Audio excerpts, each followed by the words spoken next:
Hello, BNI members. My name is Michelle Campbell. I'm the Executive Director of BNI Alaska. Welcome to the BNI Alaska YouTube channel.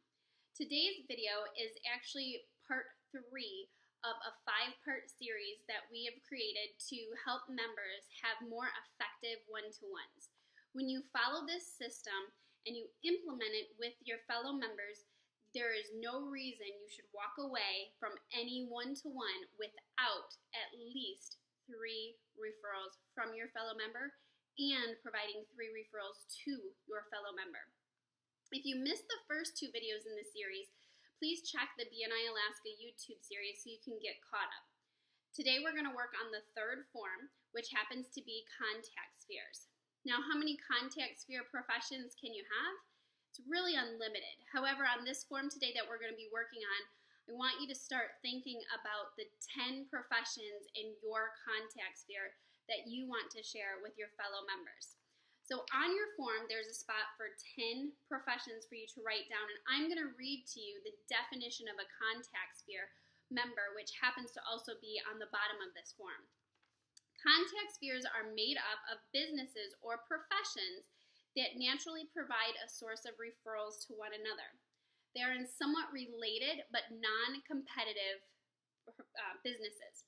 Businesses in the same contact sphere have a symbiotic relationship in that they support and enhance one another. So when you're thinking about this, you're going to think about professions or businesses that you normally pass referrals to because of the types of clients that you have, or you receive referrals from them because of the types of clients that you have. These are individuals that have your clients before you get to meet them. So let's talk about a couple examples. Usually when I'm working with members, the first 1 to 5 tend to be pretty common. Just about anybody could name contact sphere members once you say a profession. So if I said real estate agent to you, you would probably think, you know what, a real estate agent may need a mortgage person. They probably need someone that does home insurance. They probably need a title insurance agent. They need an inspector to be able to go in and look at the houses and so forth.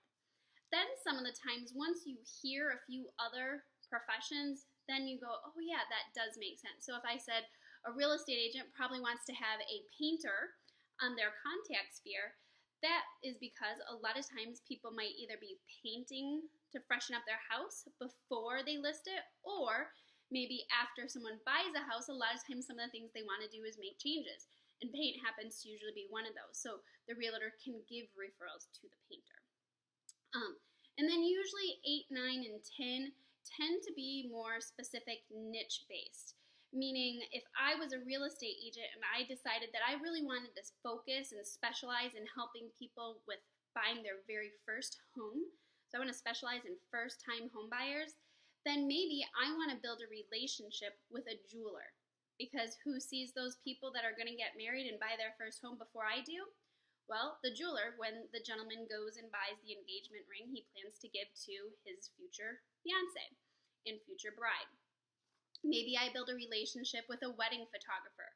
Again, focusing on usually what a trigger point would be for someone that's a first-time home buyer, such as having a wedding and getting married. That is just one avenue to look at. Let me give you a few more. I had a financial advisor that was in a chapter that I supported, and she built a relationship with a hairstylist. And some people think, why would a financial advisor have a hairstylist on here? Well, one of the things that she did is she actually every week used the florist in her chapter to send a fresh bouquet of flowers to sit at the stand for the hairstylist.